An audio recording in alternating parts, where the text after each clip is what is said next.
Mari bersama-sama siang hari ini kita mau datang di hadirat Tuhan, Bapak Ibu Saudara. Kita mau mempersiapkan setiap hati kita, mempersiapkan setiap pikiran kita. Dan kiranya Tuhan yang boleh melayakan setiap kita untuk kita masuk di dalam hadirat Tuhan. Mari Tuhan Kau melayakan setiap kami, Yesus. Mengutuskan setiap kami, Tuhan. Biar apapun yang saat ini berasal keluar dari dalam hati kami itu berkenan di hadapan Tuhan.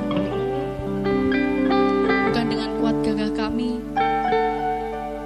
tapi semuanya hanya untuk Tuhan saja. Terima kasih Yesus. Mengurapi setiap kami Yesus. Memenuhi setiap kami dengan roh-Mu Tuhan.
Tiada seperti Engkau.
berbicara atas setiap kami.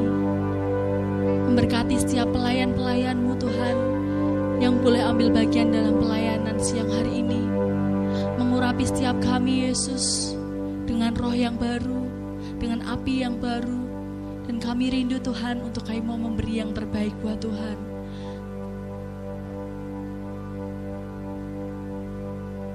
Terima kasih Tuhan, terima kasih. Dan biar Tuhan hadir di tengah kami, melawat setiap kami, dan bertahta atas setiap pujian kami Yesus.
Terima kasih untuk setiap hadirat Tuhan. Terima kasih untuk setiap lawatan Tuhan siang hari ini Yesus. Dan kami mau Tuhan, dan kami siap untuk kami mau lebih lagi mengagungkan Engkau. Dan biar hanya nama Tuhan saja yang dimuliakan, biar hanya nama Tuhan saja yang ditinggikan di tengah-tengah kami Yesus. Dan kami rindu untuk bersorak-sorai bagimu, dan kami rindu untuk mengeluh-elukan Engkau saja Yesus. Memberkati setiap acara ibadah kami, dari awal pertengahan sampai nanti kami boleh selesai, tetap di dalam hadirat Tuhan dan di dalam otoritas Tuhan saja. Terima kasih Tuhan, terima kasih. Kami telah berdoa dan mengucap syukur, bersama-sama katakan amin. Shalom Bapak Ibu Saudara yang di belakang, shalom. Bagaimana kabarnya hari ini? Luar biasa. Luar biasa, amin. Amin. Kita mau tepuk pundak kanan, kiri, depan, belakang. Katakan, kamu luar biasa hari ini. Kamu luar biasa hari ini. Yes, puji Tuhan. Bapak Ibu percaya kalau kita punya Tuhan yang ajaib, amin. Yang percaya boleh lambaikan tangan. Kita punya Tuhan yang ajaib, amin. Berikan sorak-sorai yang kemuliaan buat Tuhan Yesus. Amin Tuhan. Yes Tuhan. Kami percaya kami punya Tuhan yang ajaib. Mari bersama-sama angkat pujian ini. Bawa setiap hatimu, setiap nyanyianmu yang terbaik bagi Dia saja siang hari ini.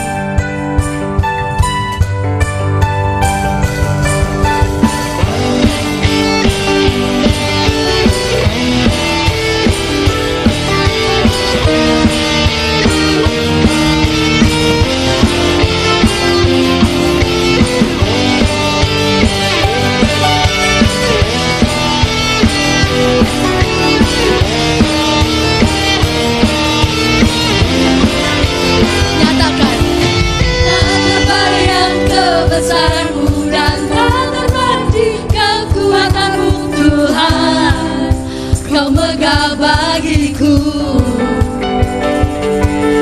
senam jiwa dan pengharapan telah ku serahkan untuk rencanamu Tuhan. Kau Raja atasku, hanya Kau yang layak ditinggikan.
Tuhan, Yesus Tuhan, agung dan perkasa, benar dan percaya. Yesus Tuhan, Yesus Tuhan, tempat perlindungan, untuk pertahanan. Yesus Tuhan, Yesus Tuhan, ajaib Kau Tuhan. Mari bersama-sama bertepuk tangan di atas kepala. Agung dan perkasa, Kau sumber kemenanganku, Yang berkuasa memerintah selamanya. Yesus Kaulah Raja mulia, ajaib Kau Tuhan, agung dan perkasa, Kau sumber kemenanganku, Raja berkuasa memerintah selamanya. Yesus Kaulah Raja mulia,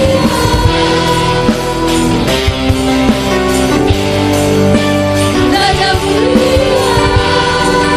Bersama-sama nyatakan, Raja mulia. Sorak-sorai bagi Dia Raja di atas segala raja. Yes Tuhan. Saya persilakan Bapak Ibu Saudara untuk boleh kembali duduk dan tetap dalam hadirat Tuhan. Yes Tuhan, Engkau Raja di atas segala raja. Dan setiap perbuatanmu, setiap pekerjaanmu di dalam hidup kami Tuhan, kami mau bersyukur. Dan kami mau bawa Tuhan setiap hidup kami, setiap hati kami Tuhan, untuk boleh menjadi persembahan yang hidup dan yang berkenan di hadapan Tuhan.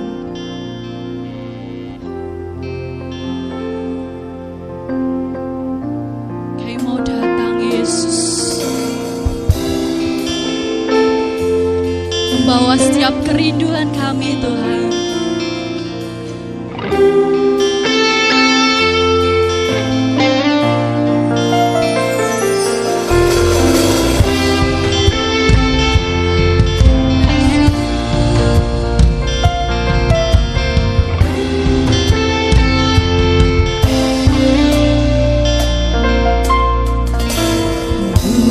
Datang dengan syukurku,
kasih Bapa.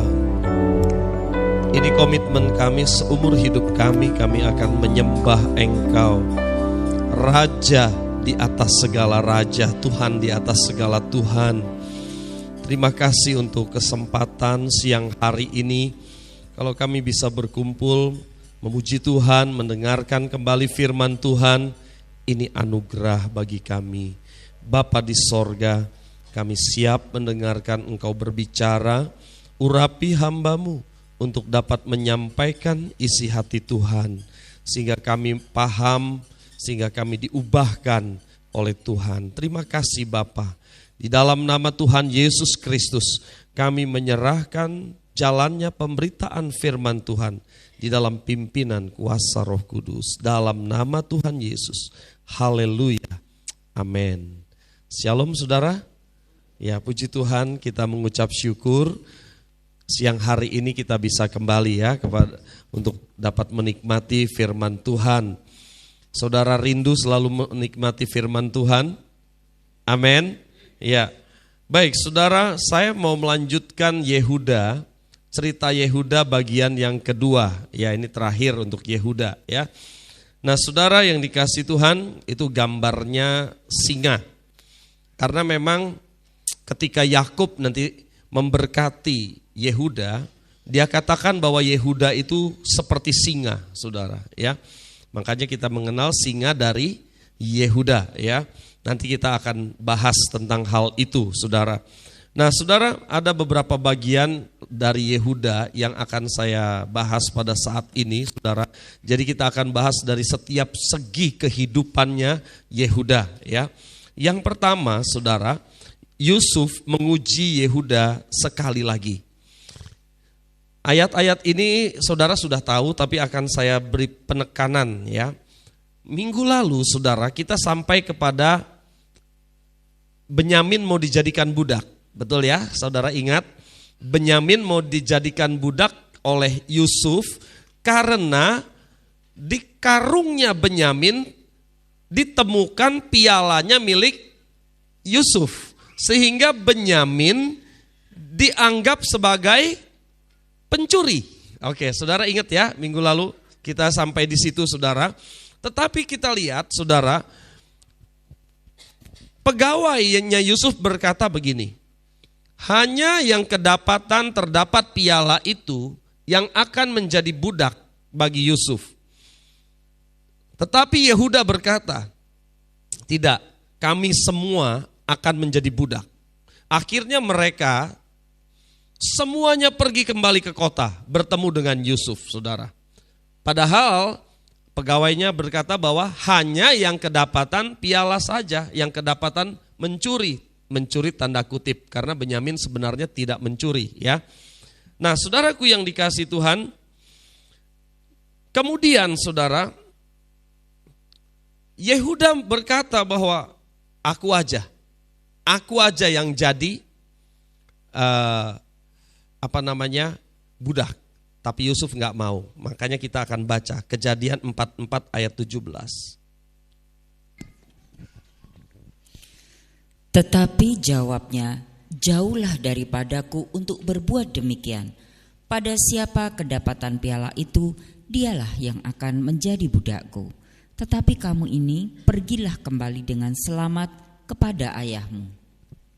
Saudara, dia bilang sama Yehuda, tidak, kata Yusuf, yang mau jadi budakku hanya yang mencuri, gampangnya gitu ya saudara ya. Hanya yang kedapatan piala itu dialah yang akan menjadi budakku, kata Yusuf. Saudara yang dikasih Tuhan, Yehuda saudara, dia berani untuk menggantikan adiknya. Nanti kita baca ayatnya saudara. Kalau dulu saudara, ya, pasti Yehuda seneng. Karena dulu Yusuf aja saudara, anak kesayangan bapaknya, dibuang ke sumur, dijual jadi budak. Ya kan saudara? Sekarang Benyamin, adiknya Yusuf, satu ibu. Siapa ibunya saudara ingat? Rahel ya. Satu ibu dengan Yusuf. Seharusnya Yehuda bilang, ya sudahlah, itu salahmu, Ngapa kamu mencuri? Kan harusnya gitu ya saudara, dia pulang. Tetapi tidak saudara. Yehuda berkata begini, Kejadian 44 ayat 18, kemudian kita loncat ke 32 sampai 34. Kalau kita baca semua nanti terlalu panjang ayatnya ya. Lalu tampillah Yehuda mendekatinya dan berkata, "Mohon bicara tuanku, izinkanlah kiranya hambamu ini mengucapkan sepatah kata kepada tuanku, dan janganlah kiranya bangkit amarahmu terhadap hambamu ini, sebab tuanku adalah seperti Firaun sampai sendiri." situ dulu. Saya tanya saudara, yang ngomong siapa? Siapa saudara? Tampillah Yehuda. Oke, Yehuda yang ngomong ya. Oke, sekarang kita lanjut 32. "Tetapi hambamu ini telah menanggung anak itu terhadap ayahku dengan perkataan, jika aku tidak membawanya kembali kepada bapa, maka akulah yang berdosa kepada bapa untuk selama-lamanya. Oleh sebab itu, baiklah hambamu ini tinggal menjadi budak tuanku menggantikan anak itu, dan biarlah anak itu pulang bersama-sama dengan saudara-saudaranya. Sebab masakan aku pulang kepada ayahku apabila anak itu tidak bersama-sama dengan aku tidak akan sanggup melihat nasib celaka yang akan menimpa ayahku." Sekarang saudara perhatikan ayat 33 itu saudara.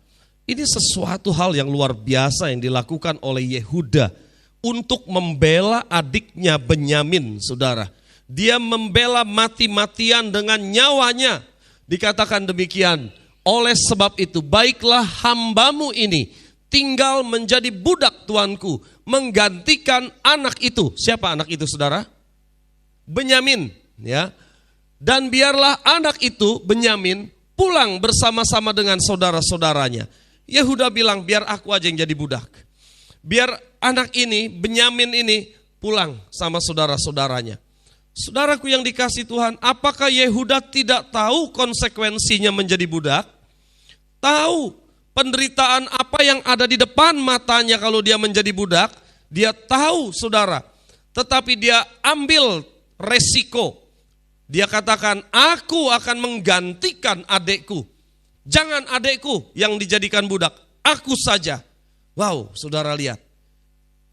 Saudara lihat perubahan yang luar biasa kepada Yehuda. Dulu yang usul Yusuf dijual siapa saudara? Usul siapa Yusuf dijual kepada pedagang dari Ismail? Yehuda loh saudara. Dulu adiknya dijual. Tapi hari ini kita lihat saudara, Yehuda membela adiknya Benyamin mati-matian saudara. Dengan nyawanya mungkin dia akan korbankan untuk adiknya itu. Di sini menunjukkan satu penyesalan yang mendalam saudara. Di dalam hatinya Yehuda akibat dulu dia pernah menjual Yusuf adiknya itu.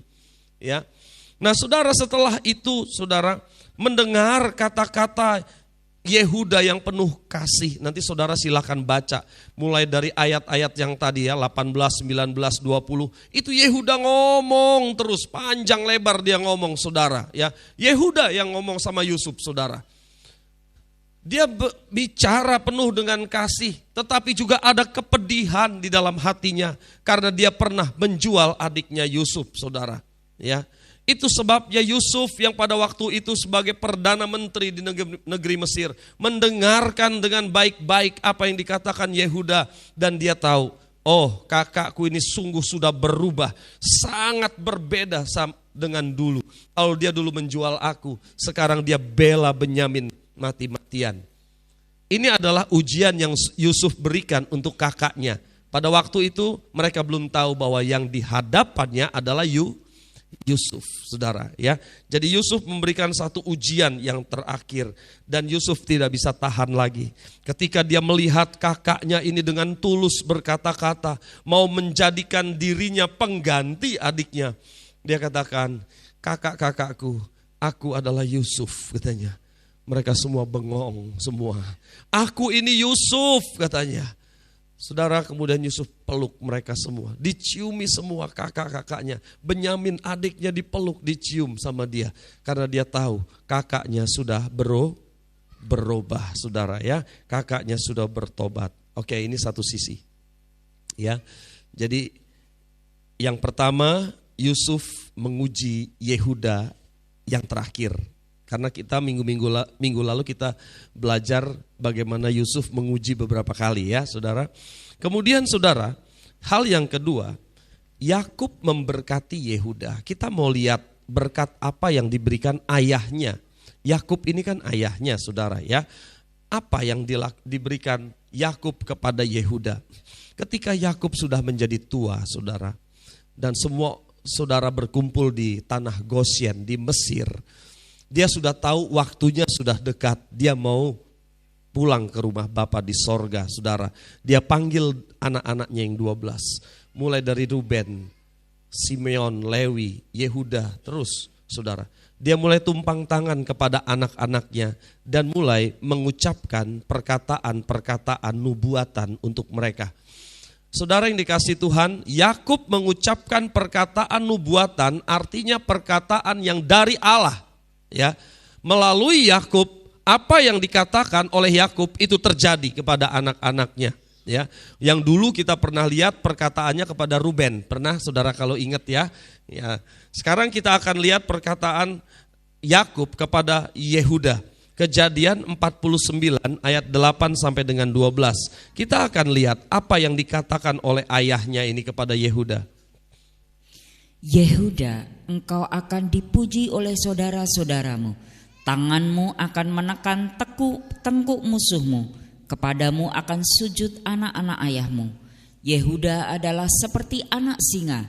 Setelah menerkam, engkau naik ke suatu tempat yang tinggi. Hai anakku, ia menayarap dan berbaring seperti singa jantan atau seperti singa betina. Siapakah yang berani membangunkannya? Ya, sampai sini dulu. Coba nanti balik dulu, Mas, tolong. Saudara yang dikasihi Tuhan, ini berkat ini diberikan kepada Yehuda. Saudara perhatikan, Yehuda, engkau akan dipuji oleh saudara-saudaramu. Ya, tanganmu akan menekan tengkuk musuhmu. Kita tahu saudara bahwa raja-raja itu semua rata-rata saudara itu dari keturunan Yehuda, ya, raja-raja Israel. Kepadamu akan sujud anak-anak ayahmu. Siapa saudara anak-anak ayahmu? Kakak adiknya, iya kan? Kakak adiknya akan sujud kepadamu. Yehuda adalah seperti anak singa. Kemudian di sini dikatakan seperti singa jantan, seperti singa betina. Jadi Yehuda digambarkan seperti singa, saudara. Saudara, singa itu siapa kalau dalam dongeng-dongeng anak-anak? Raja hutan ya. Dia pemimpin kan? Itu sebabnya memang Yehuda adalah pemimpin, saudara. Ya, baik. Selanjutnya ayat 10.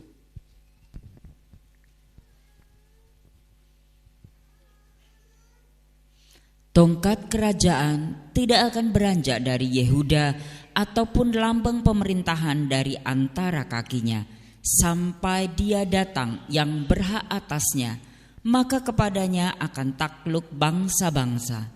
Ia akan menambatkan keledainya pada pohon anggur dan anak keledainya pada pohon anggur pilihan. Ia akan mencuci pakaiannya dengan anggur dan bajunya dengan darah buah anggur. Matanya akan merah karena anggur dan giginya akan putih karena susu. Ya, terima kasih. Ini bicara tongkat kerajaan, ini bicara kekuasaan, saudara ya.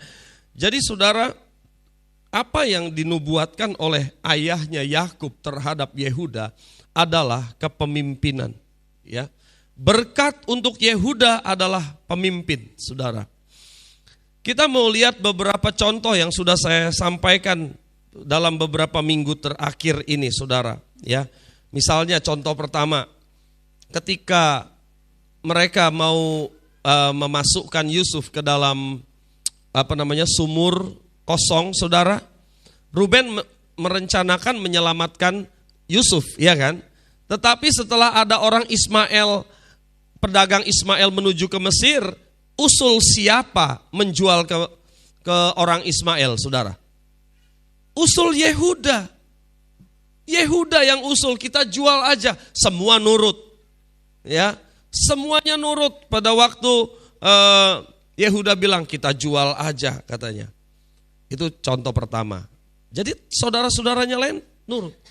Contoh kedua, ketika mereka ke Mesir mau beli makanan, Yusuf kenal sama mereka.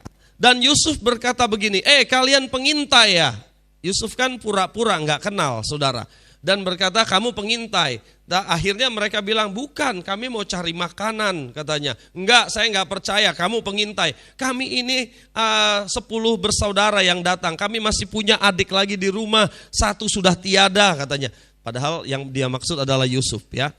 Kemudian Yusuf berkata, saya nggak percaya, kecuali kamu bawa adikmu itu yang kamu katakan itu ke sini, katanya. Simeon ditahan, dikurung di Mesir, saudara. Akhirnya mereka pulang yang lainnya, kemudian mereka ngomong sama bapaknya. Ya. Ruben berkata, Pak, penguasa Mesir itu minta agar Benyamin dibawa ke sana, supaya kita bisa melepaskan Simeon, karena Simeon dikurung di Mesir. Dan kita bisa beli makanan kembali di sana. Tapi bapaknya bilang, enggak boleh. Aku sudah kehilangan Yusuf, nanti Benyamin juga nggak pulang, katanya. Ruben bilang begini, kalau terjadi apa-apa sama Benyamin, Pak, bunuh aja kedua anak laki-laki saya.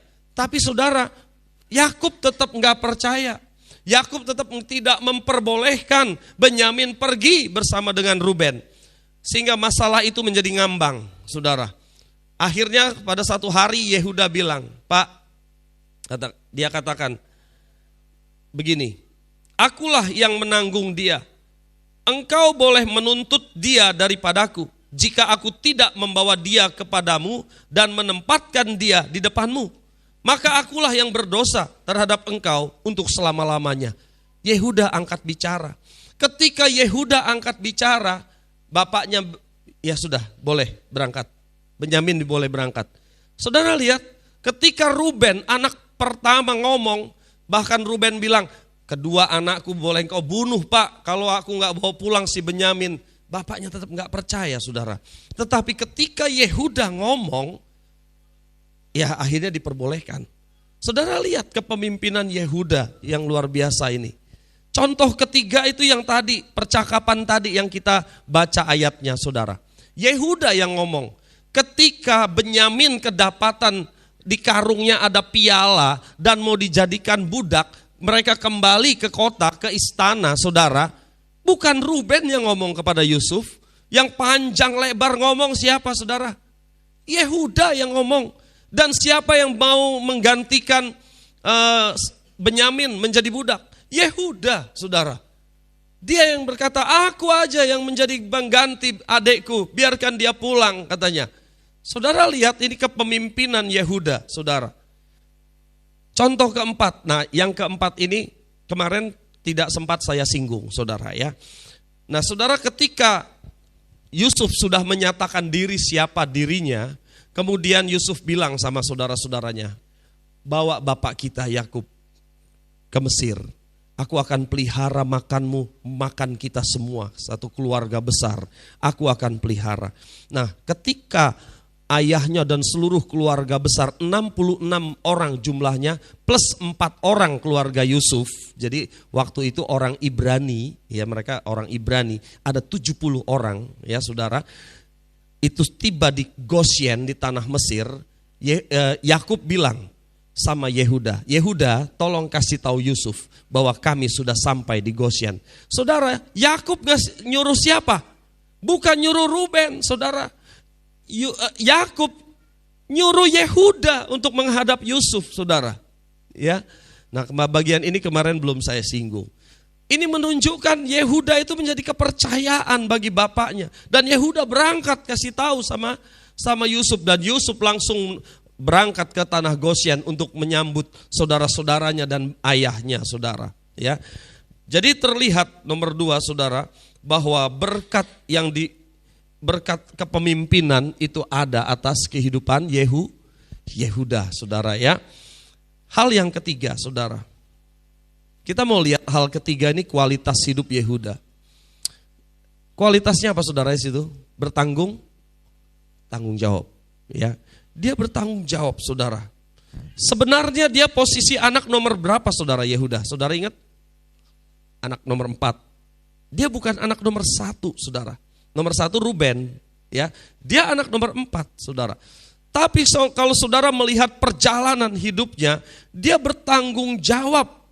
Dia bertanggung jawab atas keluarganya, atas Benyamin. Bahkan dia rela menjadi budak itu karena dia mau menyelamatkan seluruh keluarga, saudara. Ya, saudaraku yang dikasihi Tuhan, dia tahu betul resiko menjadi budak, saudara. Tetapi dia siap menjadi budak demi adiknya, demi ayahnya, demi keluarganya. Nih tanggung jawab, saudara. Karena dia merasa aku harus tanggung jawab dalam hal ini. Bapak Ibu Saudara yang dikasihi Tuhan, sebenarnya kualitas ini harus dimiliki oleh anak Tuhan. Betul saudara?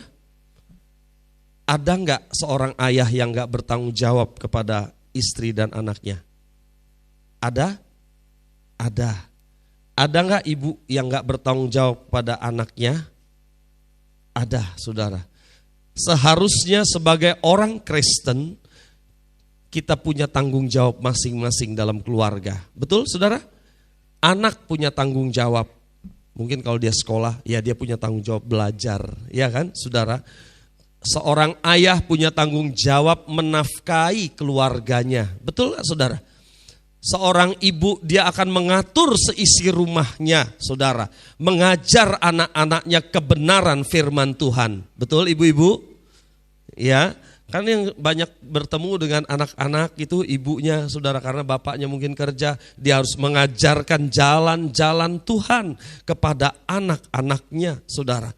Saudara, ini ada tanggung jawab.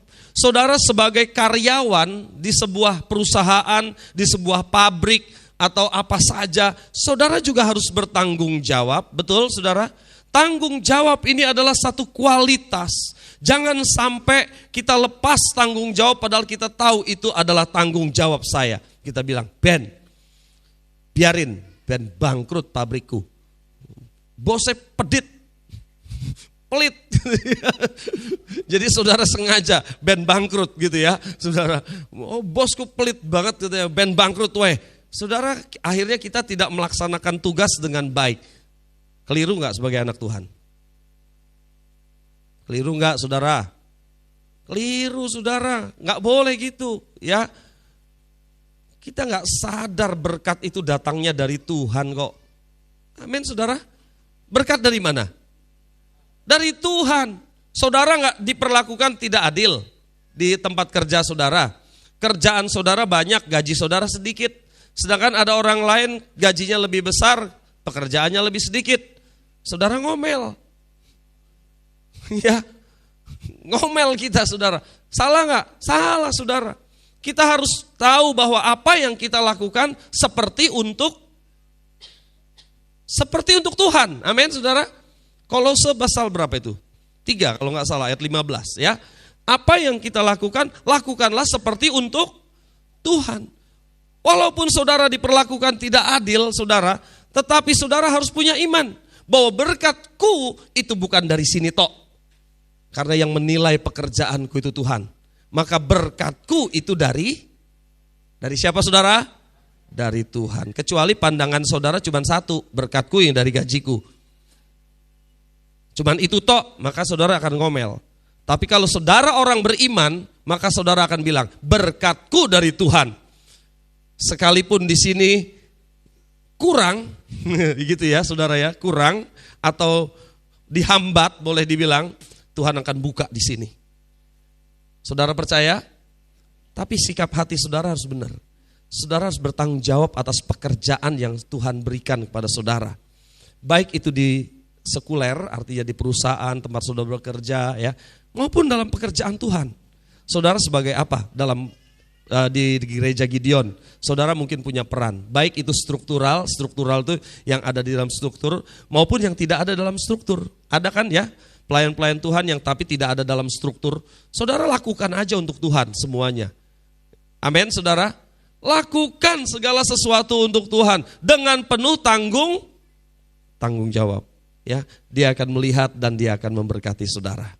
Nah, kualitas inilah yang dimiliki oleh Yehuda, saudara. Ya, kualitas ini dimiliki oleh Yehuda. Dia bertanggung jawab Dan orang bertanggung jawab tuh rela berkorban. Pasti ya. Yehuda itu lihat saudara. Dia tanggung jawab pada keluarganya, dia dijadikan budak, rela gak? Rela saudara. Itu sebabnya ada seorang ayah, seorang bapak rela banting tulang. Ya toh, orang bilang kaki jadi kepala, kepala jadi kaki. Iya kan saudara ya. Supaya pokoknya aku bisa menafkahi keluargaku. Betul ya bapak-bapak ya. Apapun kita lakukan asal halal. Aku gak akan malu sekalipun aku jadi kuli. Yang penting keluargaku bisa dinafkahi. Betul kan bapak-bapak? Betul ya.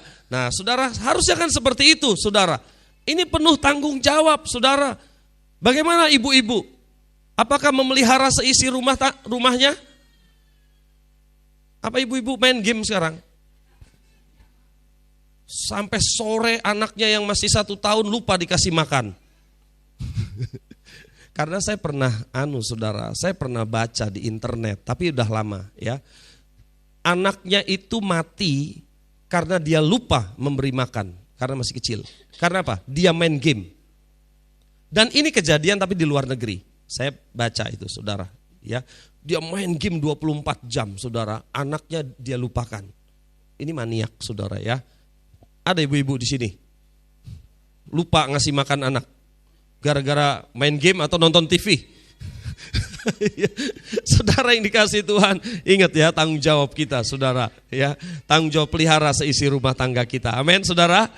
Ya, siapapun saudara, sebagai apapun saudara, lakukan tugas kita dengan penuh tanggung jawab. Amin. Nah, itu kualitas yang bagus saudara ya. Dan Yehuda mempunyai kualitas yang bagus itu saudara. Ya, dia bertanggung jawab atas keluarganya, atas adiknya, atas ayahnya, keluarga besarnya, dia bertanggung jawab, saudara. Yang terakhir, Yehuda memiliki iman yang lemah. Nah, ini tadi bagus tanggung jawab, tapi di satu sisi, saudara, melihat satu sisi yang lain, Yehuda itu imannya lemah, saudara. Karena kita akan melihat Yehuda dari semua sisi ya saudara ya. Baik itu kelemahannya maupun kekuatannya. Kemudian saudara akan melihat yang bisa saudara aplikasikan di dalam hidup saudara ya. Jadi kita akan melihat dari semua sisi. Kelemahannya, kekuatannya kita akan lihat. Nah saudaraku yang dikasih Tuhan, cerita ini ada di pasal 38 kitab Kejadian. Kitab Kejadian pasal 38 ya. Jadi Yehuda itu menikahi perempuan Kanaan. Oke, saudara ya. Siapa itu perempuan Kanaan? Perempuan setempat. Saudara, orang Kanaan itu menyembah berhala. Nah, ini yang harus saudara kasih garis bawah. Orang Kanaan menyembah berhala. Kemudian saudara, dari Yehuda lahir 3 orang anak. Yang pertama yang namanya ER gitu saudara ya. Yang nggak tahu bacanya R apa gitu ya. Ya R gitu saudara. Yang kedua namanya Onan. Yang ketiga namanya Siela. Ini laki semua saudara ya. Ini laki semua. R, Onan dan Siela ya. Kemudian satu hari saudara, Yehuda mengambil istri untuk anaknya. Yang namanya R itu, yang paling tua itu, saudara. Perempuan itu namanya Tamar. Ya, perempuan itu namanya Tamar untuk dijadikan istri anak pertama. Kemudian, saudara, kita nggak tahu ceritanya bagaimana karena Alkitab tidak detail ceritanya. Tapi R itu jahat di mata Allah. Sehingga Allah membunuh R, artinya mati dia. Ya. Nah, kejahatannya apa? Tidak ditulis di dalam Alkitab. Tapi dituliskan bahwa R itu jahat di mata Allah, kemudian Allah membunuh R. Akhirnya R mati. Nah, tradisi di sana adiknya harus menggantikan kakaknya, begitu. Jadi Onan menggantikan kakaknya untuk meneruskan apa? Keturunan. Karena dari R, Tamar ini tidak punya anak. Padahal orang dulu penting sekali harus punya anak, khususnya laki-laki, untuk mendapat hak waris dari keluarga. Ini penting bagi mereka. Akhirnya Onan menjadi suaminya Tamar.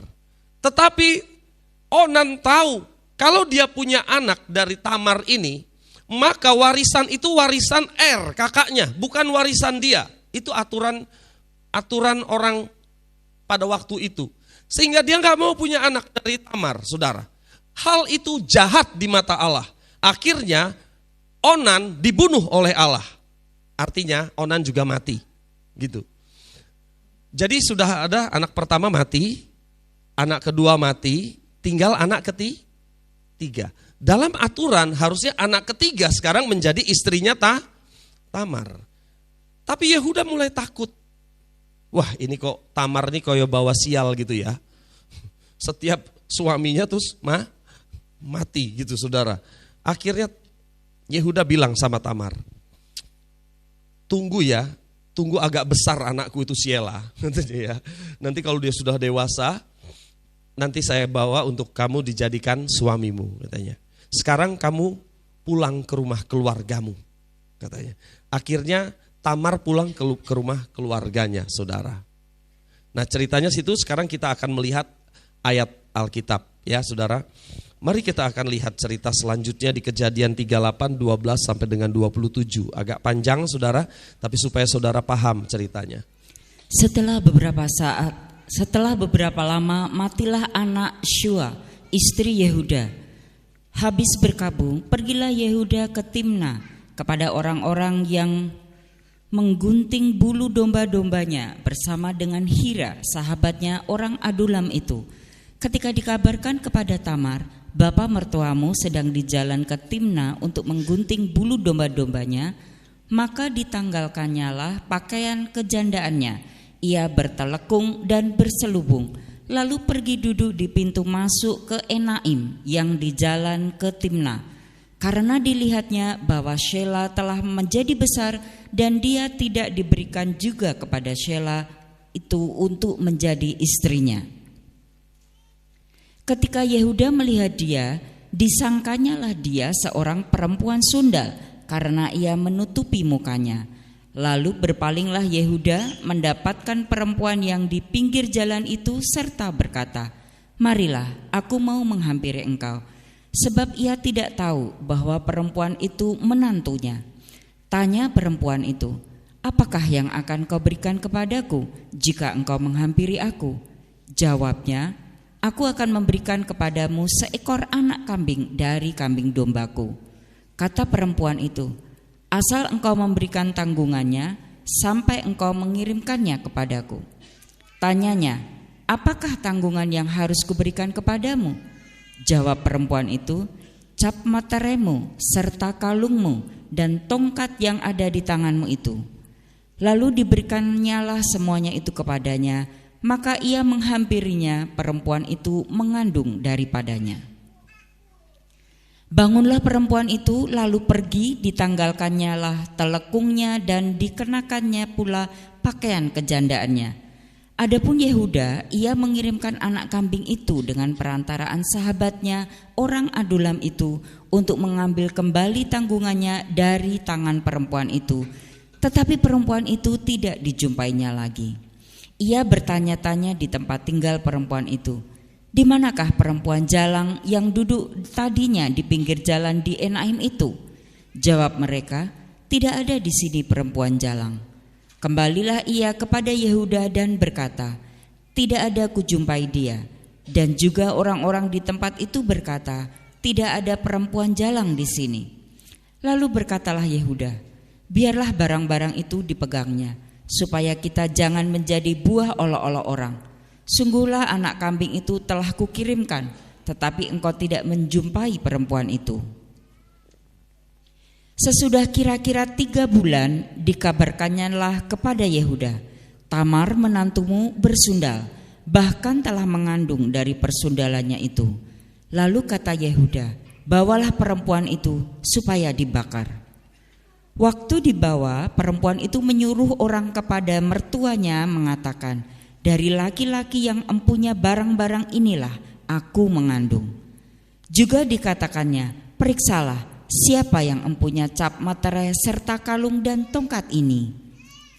Yehuda memeriksa barang-barang itu lalu berkata, "Bukan aku, tetapi perempuan itulah yang benar, karena memang aku tidak memberikan dia kepada Shelah anakku, dan ia tidak bersetubuh lagi dengan perempuan itu.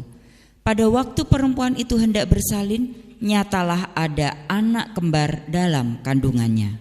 Ya, terima kasih saudara. Ayat-ayat ini kalau kita baca agak sukar untuk dipahami saudara, karena kita harus tahu tentang tradisi-tradisi waktu itu ya saudara ya.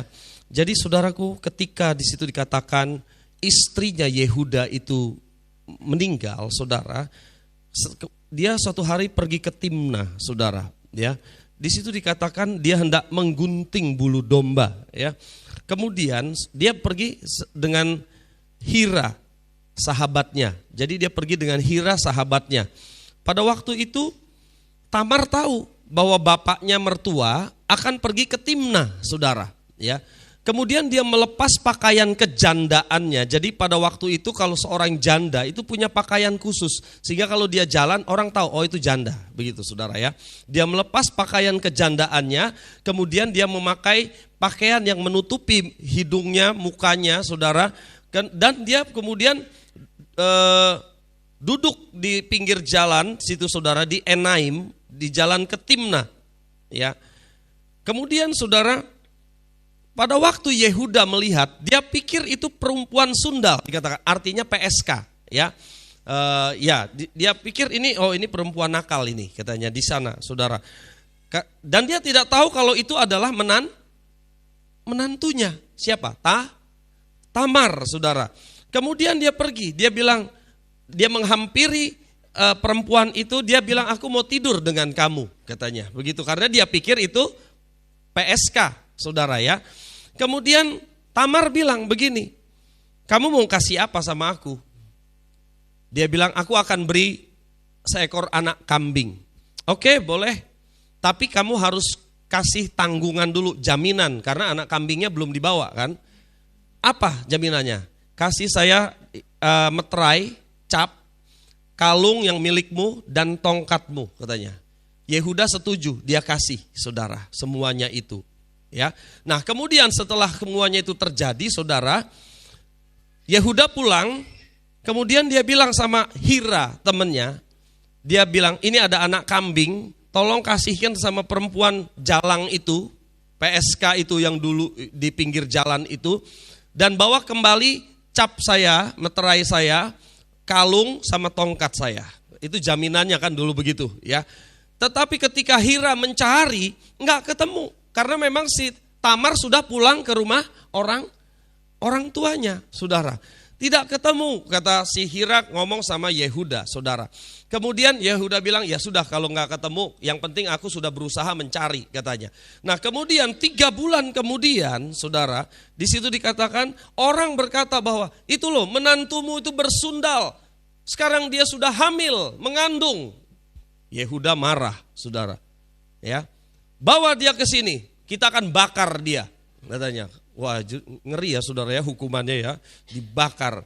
Kemudian saudara, Tamar bilang begini, tolong bawa ini kepada mertuaku. Orang yang membuat aku mengandung ini adalah pemilik barang-barang ini, yaitu cap, tongkat sama kalung. Begitu Yehuda melihat, dia tahu itu miliknya siapa? Itu punyaku. Berarti dulu itu PSK itu adalah menantuku. Kemudian dia bilang, ini salahku katanya. Ini salahku, kenapa aku tidak memberikan Shelah kepada dia katanya. Ya, kenapa aku tidak memberikan Shelah? Dan terus Alkitab mencatat saudara, nggak jadi dibakar ya saudara. Kemudian lahirlah anak kembar yang namanya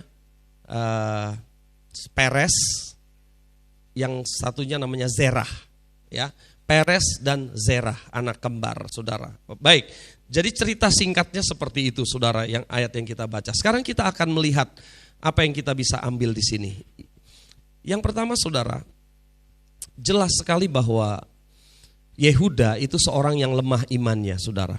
Mengapa? Dia mengambil perempuan Kanaan sebagai istrinya. Saudara ingat gak dulu Abraham? Abraham juga kan ada di Kanaan. Waktu dia mau mengambilkan istri untuk Ishak, dia gak mau mengambil istri orang Kanaan.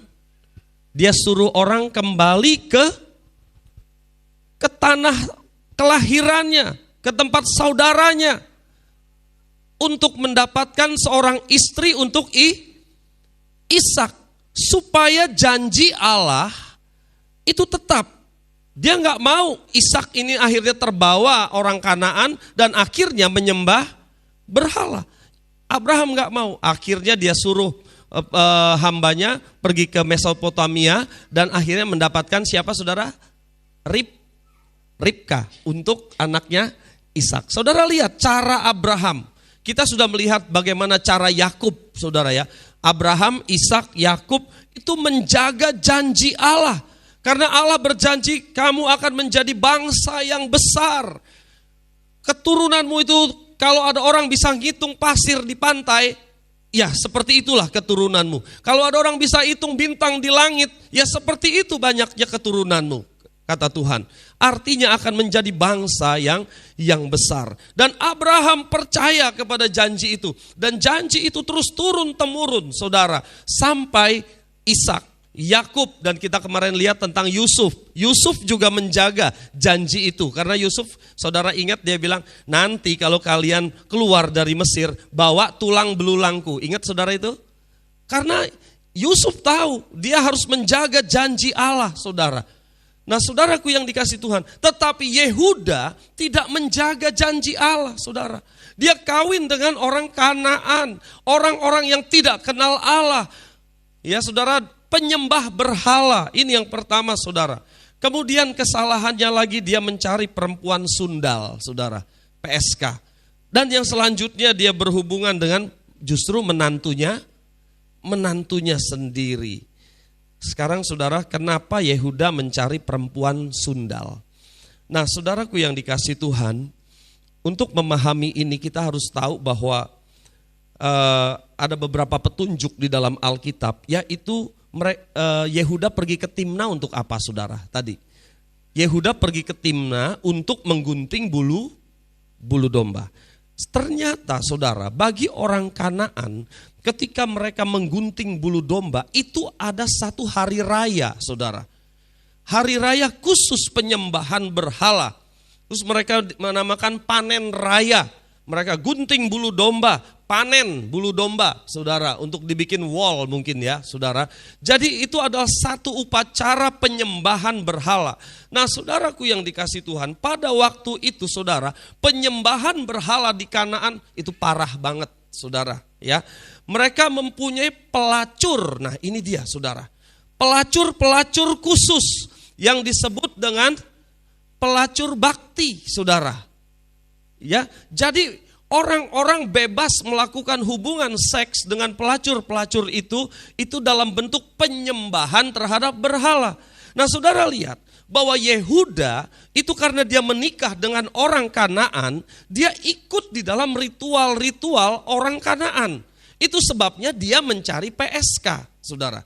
Dan tidak sembunyi-sembunyi pada waktu itu, saudara, untuk mencari PSK atau perempuan sundal dikatakan di dalam Alkitab, ya. Dia nggak sembunyi-sembunyi. Buktinya ketika dia mau membawain kambing, bukan dia sendiri, dia malah nyuruh temennya si siapa? Hira, ya kan?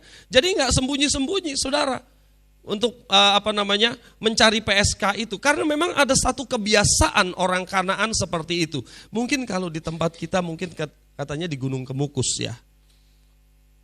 Benar saudara, ada yang pernah ke sana? Nggak ngaku. Iya toh, ada ritualnya toh di sana saudara, dan ada PSK di sana. Kalau saudara mau misalnya mau kaya, ya harus berhubungan seks dengan PSK yang ada di sana. Ternyata setan di sana, setan sini podo wae. Iya toh saudara ya, sama aja saudara. Jadi ini yang terjadi zaman dulu demikian saudara. Jadi penyembahan berhala di sana saudara, ada ritual-ritual harus berhubungan seks dengan PSK yang ada di sana. Jadi saudara ngerti kenapa Yehuda mencari perempuan sundal. Itu alasannya saudara. Ya, nah saudara yang dikasih Tuhan, Jadi kalau kita mau melihat, saudara, sebenarnya Yehuda ini memang secara kerohanian dia agak kurang, tetapi dia orang baik, saudara. Ya, dia sudah bertobat akhirnya, akhirnya dia kemudian Tuhan mengasihinya, mengangkat dia jadi pemimpin pada akhirnya. Tetapi secara kerohanian dia berbeda jauh dengan Abraham, Ishak, Yakub, dengan Yusuf. Secara kerohanian dia berbeda, saudara. Tetapi kita bisa menyadari hal itu karena waktu itu, saudara, hukum Taurat belum diberikan secara tertulis. Hukum Taurat kan ada berkata jangan membunuh, jangan menyembah berhala, jangan berzina, gitu kan, saudara ya?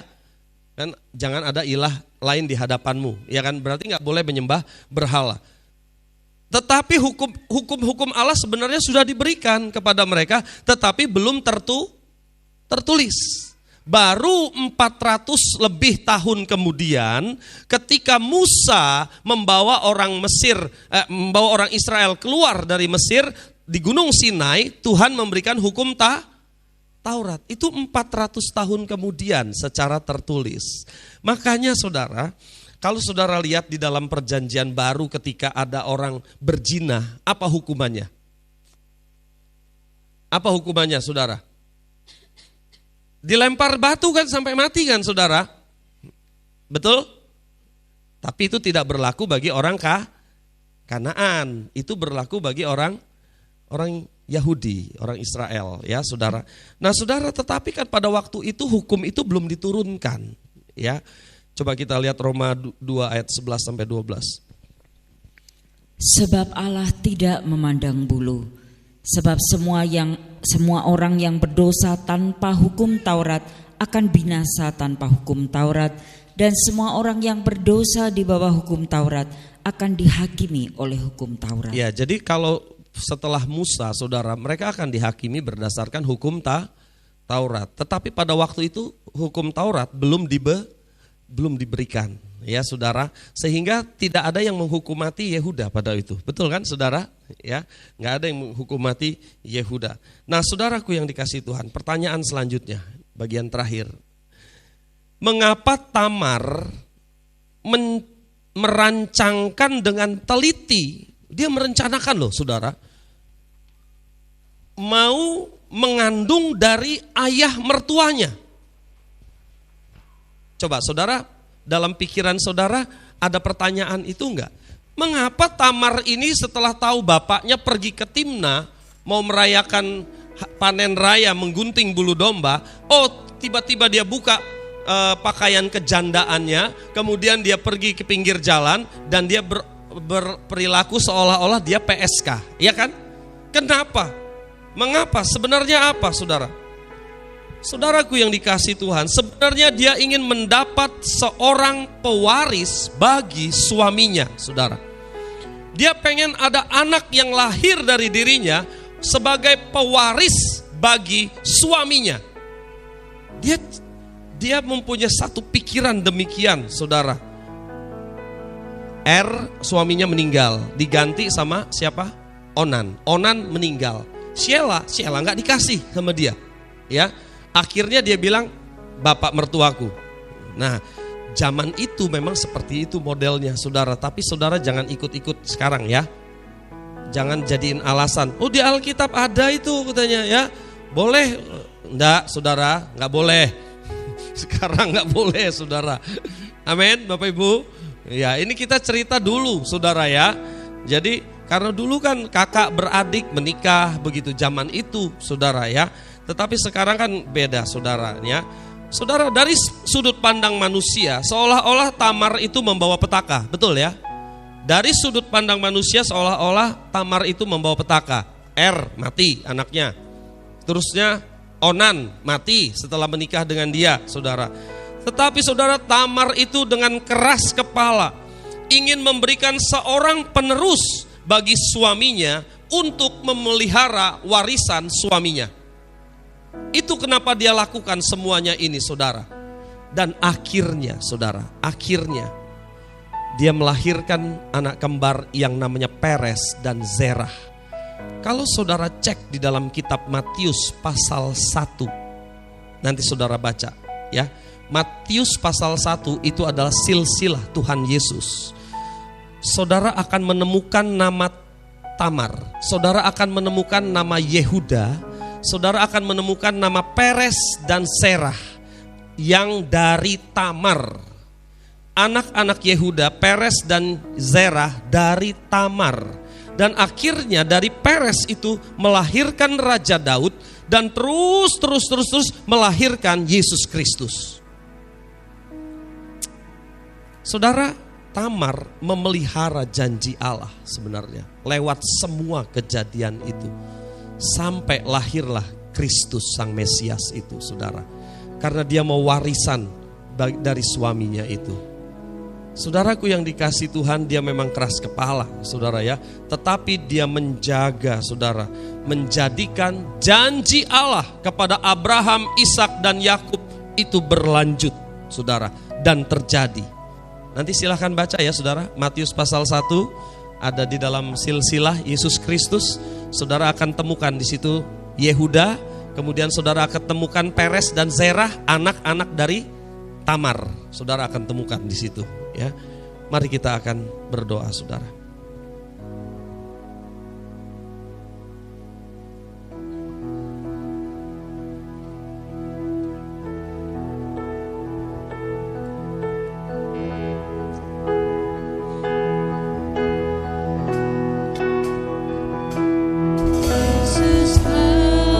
Mari kita bangkit berdiri, saudara.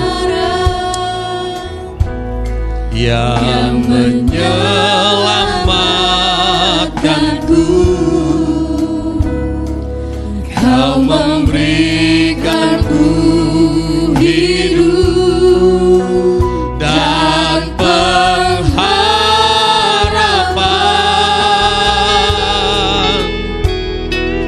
Ku ikut kehendak-Mu,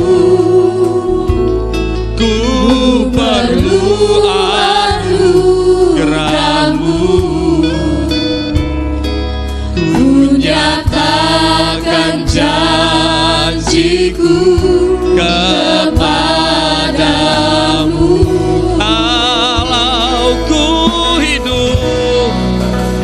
Kalau ku hidup, ku hidup bagimu, hatiku tetap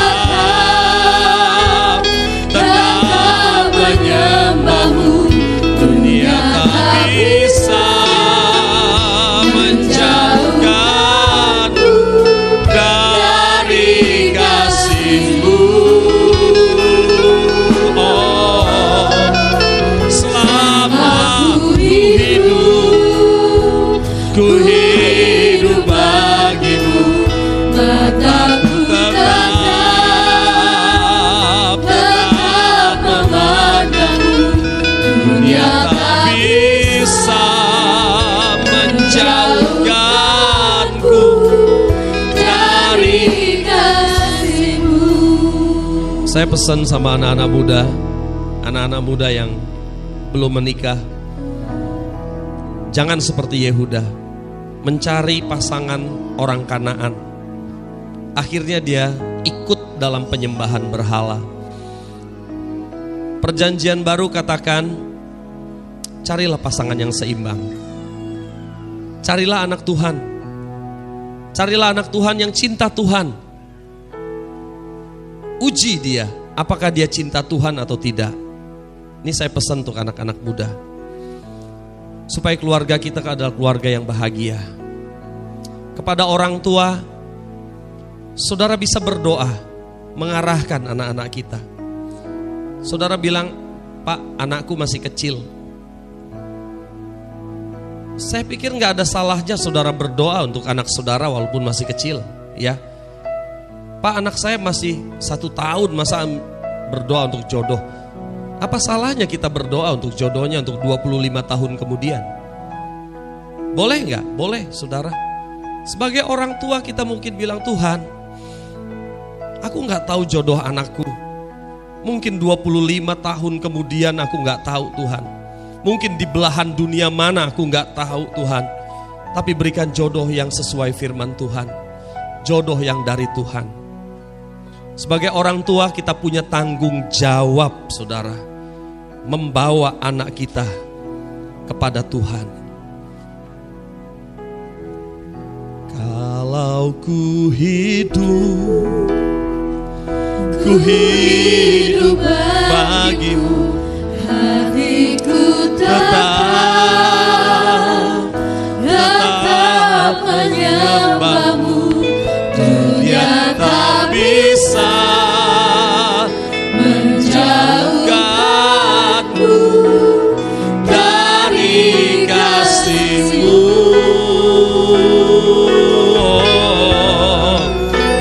Selama ku hidup bagimu, mataku tetap memandangmu. dunia Tak bisa menjauhkanku dari. kasih-Mu. Terima kasih Bapa di sorga untuk firman Tuhan yang sudah kami dengar siang hari ini. Biar ini menjadi berkat bagi kami pribadi lepas pribadi. Hamba-Mu percaya firman ini secara pribadi bicara kepada kami masing-masing dengan caranya Tuhan. Sehingga kami mendapatkan sesuatu, dibukakan pikiran kami lewat firman Tuhan pada saat siang hari ini. Terima kasih Bapa untuk memberkati kami pada saat ini. Kami percaya Tuhan, kami bukan hanya dengar, tapi kami akan jadi pelaku firman Tuhan. Hidup kami akan menjadi hidup yang bertanggung jawab. Hidup yang punya kualitas di hadapan Tuhan. Terima kasih Bapa. Di dalam nama Tuhan Yesus Kristus kami berdoa dan kami mengucap syukur. Haleluya. Amin. Silakan duduk saudara, Tuhan Yesus memberkati.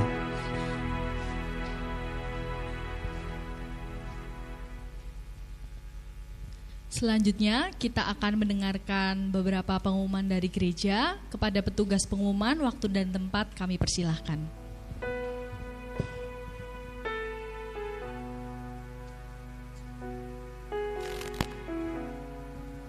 Shalom. Juga berikut akan kami sampaikan pengumuman dari gereja. Dan sebelumnya saya mewakili sidang jemaat Gais Gideon Ayu mengucapkan terima kasih atas pelayanan Bapak Gembala. Biarlah menjadi berkat di dalam kehidupan kami semua. Tuhan berkati. Mari kita akan saksikan pengumuman dari gereja melalui visual slide.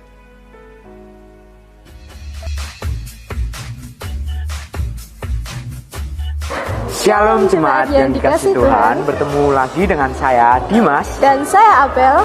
Kami akan menyampaikan informasi gereja seminggu ke depan. Pengumuman yang pertama, ibadah umum tetap dilaksanakan sebanyak 3 kali pada pukul 6:30 pagi, jam 9 pagi, dan jam 5 sore.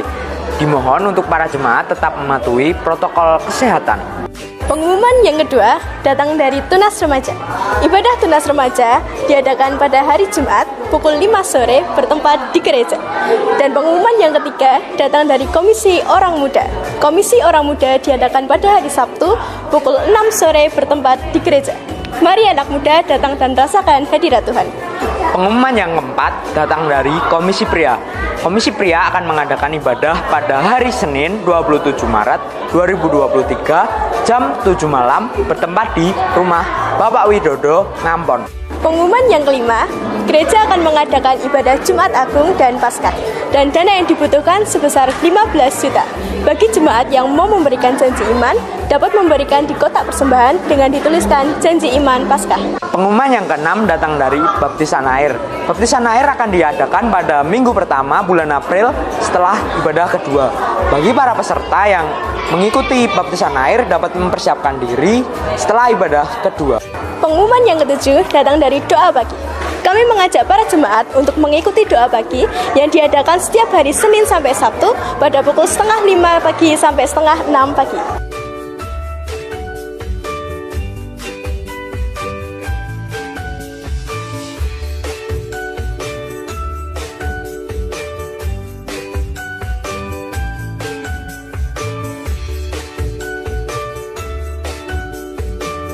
Demikian pengumuman gereja yang dapat kami sampaikan untuk sepekan ke depan. Tuhan Yesus memberkati. Berikut ada tambahan pengumuman dari gereja. Untuk perjamuan suci pada minggu pertama tanggal 2 April 2023 ditiadakan dan diganti saat ibadah Jumat Agung tanggal 7 April 2023. Ibadah dilaksanakan 3 kali dengan pembicara Bapak Pendeta Teddy Cipta Amin. Dan untuk Paskah Kebangkitan Tuhan Yesus dilaksanakan hari Minggu tanggal 9 April 2023 dengan pembicara, mohon diperhatikan, untuk ibadah pertama Bapak Pendeta Agus Sutarmono SP, untuk ibadah yang kedua Bapak Pendeta Yohanes Sitanggang, untuk ibadah yang ketiga Ibu Pendeta Eli Marwati STH. Terima kasih, Tuhan memberkati. Informasi untuk Paskah, total pemasukan Paskah sampai tanggal 19 Maret 2023 4.750.000. Jadi masih ada kekurangan dana. Mohon untuk dibantu di dalam janji iman kita untuk terselenggaranya acara Paskah kita. Lalu pengumuman dari sekolah minggu. Sekolah minggu akan mengadakan Paskah tanggal 15 April 2023 jam 16 atau jam 4 sore dengan dana 7.200.000. Guru-guru akan membagikan amplop sehabis ibadah. Terima kasih, Tuhan Yesus memberkati. Dan sedikit tambahan pengumuman untuk bagi ibu-ibu yang membawa anak kecil. Untuk ibadah kedepannya nanti dari gereja menyediakan lokasi di tempat belakang sebelah kanan. Jadi bisa dikumpulkan di sebelah kanan belakang ya. Ini sekedar pengumuman. Demikian pengumuman dari gereja. Mari kita akhiri ibadah kita pada siang hari ini. Saya ajak panjenengan bangkit berdiri dan kita akhiri dalam doa.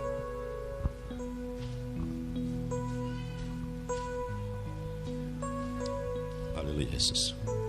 Bapa di dalam surga, di dalam nama Tuhan Yesus, kami menyerahkan bangsa dan negara Indonesia beserta para pemimpinnya. Kami menyerahkan Bapak Presiden beserta stafnya sampai dengan pemerintahan KRT-an. Kiranya Engkau memberkati para pemimpin kami, berikan roh kebijaksanaan dalam memimpin bangsa ini, sehingga bangsa ini menjadi bangsa yang damai sejahtera, subur makmur, jauhkanlah daripada mara bahaya, dan menjadi bangsa yang Engkau berkati. Kami juga menyerahkan gereja kami, baik pusat maupun cabang. Engkau memberkati pertumbuhan gereja kami, tambahkan jiwa-jiwa baru, tarik jiwa-jiwa yang undur daripada Engkau ya Allahku. Kami menyerahkan gereja-gereja Nayu, kami menyerahkan gereja cabang Jenggrek, kami menyerahkan gereja cabang Banyuanyar, kami menyerahkan gereja cabang Gumeng, kami menyerahkan gereja cabang Boyolali, kami menyerahkan gereja cabang Ampel, dan juga kami menyerahkan pos penginjilan baru di Jumantono. Kami juga menyerahkan hamba-hamba Tuhan dan setiap pelayanan yang ambil bagian. Kami menyerahkan hamba-Mu Bapak Pendeta Teddy Cipta Amin beserta keluarga. Kami menyerahkan hamba-Mu Bapak Pendeta Agus Sutarmono beserta Ibu Pendeta Linda. Kami menyerahkan hamba-Mu Bapak Yohanes Sitanggang beserta keluarga. Kami menyerahkan hamba-Mu Ibu Pendeta Eli Marwati beserta keluarga. Kami menyerahkan hamba-Mu Ibu Tri Sunarsih beserta keluarga. Kami menyerahkan hamba-Mu Bapak Pendeta Muda Bambang Setiawan. Kami menyerahkan hamba-Mu Bapak Pendeta Ronaldo. Kiranya Engkau memberkati hamba-hamba-Mu ini di dalam setiap pelayanan dalam penjangkauan jiwa, di mana Tuhan percayakan dan Tuhan tempatkan yang strategis. Kami juga menyerahkan serangkaian acara peribadatan sepekan ke depan, baik ibadah komisi pria, ibadah komsel, komisi remaja, juga komisi orang muda. Kami juga berdoa untuk rencana perayaan Paskah dalam campur tangan-Mu ya Allahku. Engkau memberkati setiap pelayan, juga kepanitiaan Paskah. terima kasih. Hanya di dalam nama Tuhan kami Yesus, kami telah berdoa dan mengucap syukur. Haleluya. Mari saudara, kita akan terima berkat dari Tuhan. Kiranya Engkau memberkati kami dengan berlimpah-limpah. Kau perluas daerah kami. Kiranya tangan-Mu yang kuat menyertai kami dan melindungi kami daripada malapetaka, sehingga kesakitan tidak menimpa hidup kami. Saudaraku yang dikasihi Tuhan, pulanglah sekarang dengan membawa berkat yang besar dari Allah Bapa, Allah Anak dan Allah Roh Kudus yang senantiasa menyertai kita, membimbing kita dan memimpin kita dari kemenangan kepada kemenangan, mulai saat ini sampai selama-lamanya. Kami terima seluruh berkat Allah sepanjang minggu ini di dalam nama Tuhan Yesus Kristus. Haleluya. Amin. Silakan duduk saudara.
Kita telah tiba di penghujung akhir acara ibadah kita siang hari ini, dan saya akan memandu Bapak Ibu Saudara untuk bisa keluar dari gedung gereja.